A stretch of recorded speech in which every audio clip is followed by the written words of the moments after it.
Magandang gabi po, Pilipinas. Ako po naman si Ricky Rivera. At ako ho, si Roy Cabonegro. At welcome po dito pa sa aming update sa Current PH TV. Alam niyo naman, palagi natin ginagawa ito for the benefit ng ating mga kababayan dito sa Pilipinas para malaman nila yung mga kaganapan That's dito right. sa ating bansa ngayon.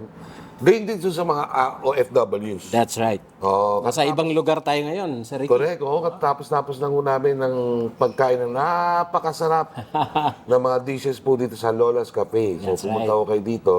Dito lang ho sa may scout area ito. Dito sa Quezon City. Marami pong salamat. Ikaw ba, nabusog ka? Sobra. Napakasarap ng pagkain nila. Oo. At ako kanina ho, kinain ko yung palabok dito. Sarap. Kaya anong kinain mo naman? Yung kanila, parang teriyaki type. Okay. At hindi ho masyadong mataas dito although parang medyo maganda magarbo yung aming pinupuntahan Medyo dito. cozy. Oo, pero yung kanila mga prices, sulit to naman at reasonable. That's right. Kaya punta lang ho kayo dito. Open ito Sunday to Thursday, 10 o'clock ng umaga hanggang alas 10 ng gabi. At ang Friday and Saturday naman ho, alas 10 ng umaga rin hanggang 11 p.m. In the evening. At di ho kami sponsor dito Nakikikain lang po dito. Hindi, pati nagbayad kami. Baka sabihin nila. Di ba? Kami naging, Hinayaan namin to. naging consumer. Oo. Uy nga pala ho itong araw na to, actually, pasensya ka na Malu kasi baka sabihin ni Malu, ito pa palagi pinag-uusapan si Vice President Sara Kailangan Duterte. Kailangan po Baka sabihin sa akin ni Malu, may crush ka ba dyan kay Vice President Sara Duterte? Hindi, gusto lang namin mapanatag ang kanyang kalooban. Hindi. Oo. Kasi alam nyo, mga kababayan, ako ay na-struck In fact, parang bumalik yung aking paghanga dito kay Vice President Sara Duterte. Oo, bakit naman? Bakit? Tanong mo. Bakit? Sabi niya, Anong meron? pwede na raw siyang walang budget.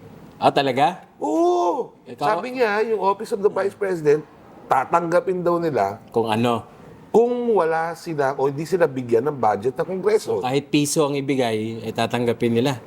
Sabi niya. Oo, ako kawawa naman naman ang trabaho sa Office of the Vice President. Vice President, maraming salamat po. At least marami tayong 2 billion yung matitipid po natin.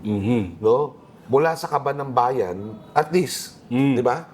2 billion, ang dami nung matutulungan. No? Sino magpapasahod sa kanila? Ayun ang hindi ko alam. Hindi ka na, tatanungin ko nga kay Atty. Fred yan.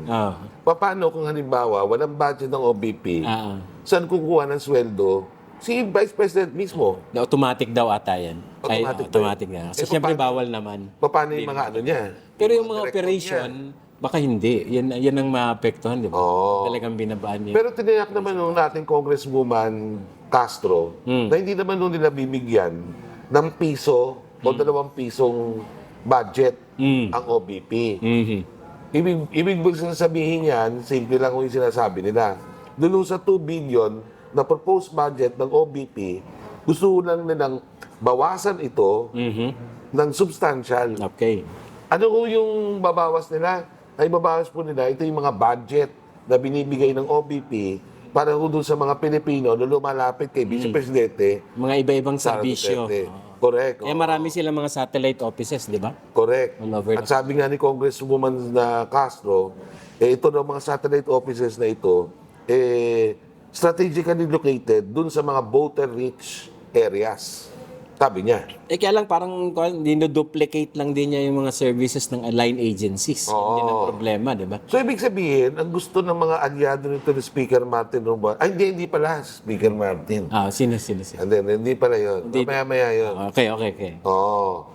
Pero hindi naman nagpakita itong ang OBP natin. Ang Di ba sumulat lang ata? Parang Sinulat mensahe niya si lang. Speaker Martin, sabi niya, hindi ako pupunta ngayon. Yung pala, may dahilan. Okay, ding. Ang dahilan, Ang dahilan. ay, sabi niya, nung nakaraan daw, kinontrol ang mahigit big chunk ng budget. ng budget ng Department of Education ng dalawang Tao lang daw. Si Speaker Martin Romualdez at ito si Congressman party list ito na taga Bicol, si Saldico. Napakabigat pala ng trabaho nila, no? Oo. Kaya daw parang hindi na ganado Okay. na ipagtanggol ni Vice Presidente kanyang Sara budget. Duterte, ang kanyang budget. Kasi dadalawang And tao na naman daw. Eventually, kukontrolin din naman ng mga kongresista. Para sa'yo, ang tingin mo dyan? Unang-una, sampal yun doon sa kolektibong desisyon na ginagawa sa Kongreso. Parang sinasabi niya na ang kalakaran sa Kongreso dominado lang ng dalawang tao. Ang isa sa pinakamalaking role or papel ng yung power of the purse, no? Ng Kongreso.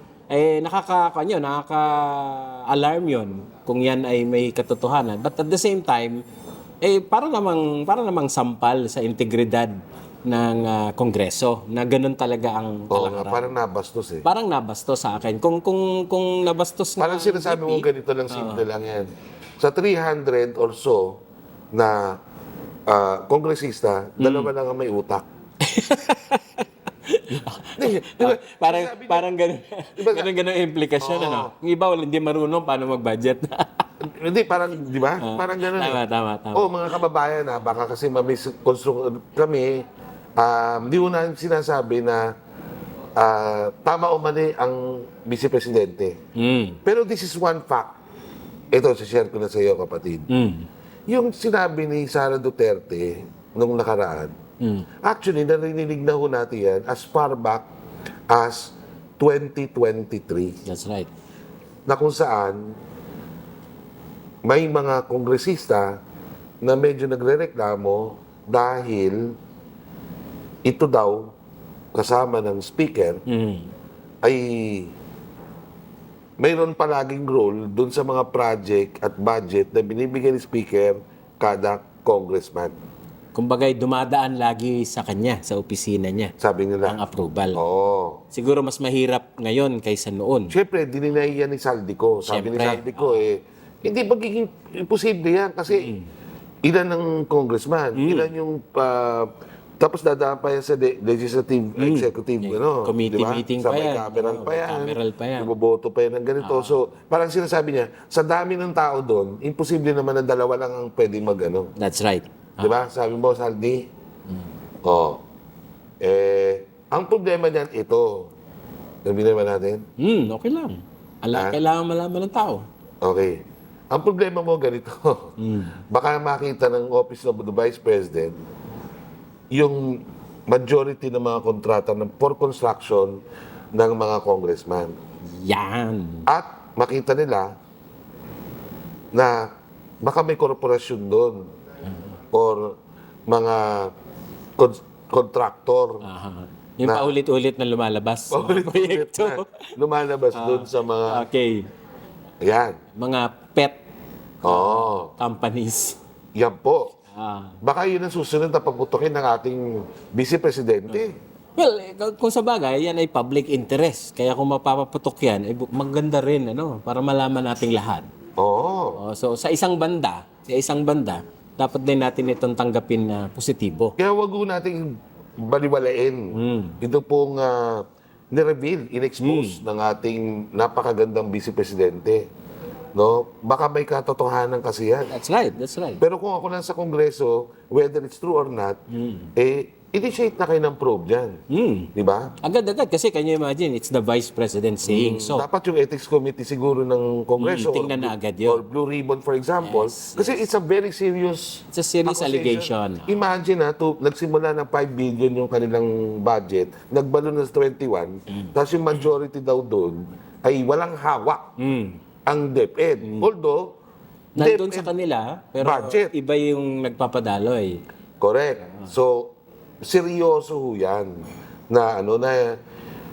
Pasensya ka na, Congressman Saldico, pero alam naman natin na siyempre, kailangan mong deny. Di ba? Pero mas maganda yan sana. Kung ako lang, sinabi niya, paimbestigahan natin. Tignan natin kung tama, mali. Napaka-influential na pala ang party list rep ngayon. Ngayon ko lang na-realize. Oo nga. May bagong dynamic sa Kongreso. Oo nga. Ano kayang ibig sabihin yan? Kasi dati-dati, di ba, parang minority lagi ang posisyon ng mga... Correct. Pero pwede pala. Pwede nga, pala na Tama isang ka doon. party si rep. Ano kayang Kasi dati, malalabasan? minority role. Halos walang papel. Bakit mas hanggang dikit sila ni Speaker? Hindi, ang mas tanong pa, pagkadikit ka ba ng speaker, nagiging makapangyarihan ka automatically? Nga. Di ba dapat meron yung tamang mga processes sa loob ng Eh, sino ba si Saldico? Ayan, magandang tanong. Baka doon dapat magsimula yung Saan ba nagsimula pag-aaral, yan? no? Kaya wala natin malaman. Oh, nanonood ka ba ng Channel 5? Hindi masyado. Hindi. Alam mo, nung nag-uumpisa ang Channel 5, Okay. merong isang napakagandang show dyan, Anong title? no? Na ang mga star, yung mga sexy na mga actress. Okay. Okay? Parang talk show. Hindi. parang ano siya? Parang, ano ba yun, Daryl? Yung show na yun na, ano? Entertainment. Ano nga ba yun? Yung show na marami nakabikini. Entertainment. Tapos. Anong In fact, kwento? may isang napatangi doon na actress na sexy eh. Okay. Oo. Sinot yun doon sa resort ni Congressman Saldico Okay. sa Bicol. Okay. Oh, kasi ang reputasyon ni Saldico, aside from resort owner siya, siya ay involved sa Entertainment. construction. Contractor. Okay. Well. Okay? Ayan. Oh, wala ko kami sinasabi. Ako sinasabi ko na yung factual. So, hindi pala simpleng basic Sinasabi ko sector na rep, ano? factual ha. Wala tayong sinasabi dito na ginawa ni o this and that. Kasi ang tanong mo sa akin, sino ba si Congressman Saldico? Hindi lang pala siya basic sector rep, basic infrastructure. Oh, ito pa isa. Eh, sino naman si Speaker Martin Romualdez bago siya naging Speaker? Okay. Saan ba siya involved? Di ba sa LGU? Local government siya, di ba? Okay, Prior saan to? pa? Ano ba ang mga businesses niya? Di ba infrastructure din? Pareho lang, di ba? Hindi lang yun eh. Ano pa ba? O yan po mga kababayan. So, Yeah, alamin natin ho yan. ayan nyo, Alamin natin. mag-subscribe po kayo dito sa subscribe button namin. Like, Pag-aaralan po natin yung mga ibang angle na yan. yan po. Kasi lahat, alam nyo, mga kababayan, lalo na yung mga Pilipino nasa labas, kinakailangan nung maintindihan natin maigi yung mga kaganapan sa pamamagitan ng malalimang pagkonsidera doon sa mga personal circumstances at professional circumstances po na naman nagsasalitang public personalities. No? Mabigat yung sinasabi ni Vice Presidente. Kasi nangangahulugan na ito na, sinight niya 2 tao. Of all the 300 o 200 plus, ang sinight niya 2 tao, speaker. At ano naman kinalaman ni Saldico? At halos sinabi na rin yan na hindi functional ang ang Congress sa kanyang collective na trabaho. O pati of all people, nag-particular siya ng 2. Kaya nga.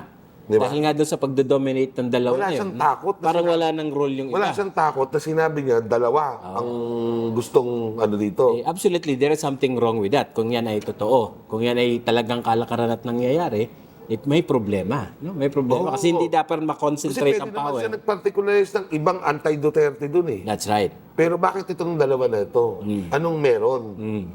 Di ba? Yan po mga kababayan, didiscuss po namin sa mga susunod na episode dito po sa Current Page TV.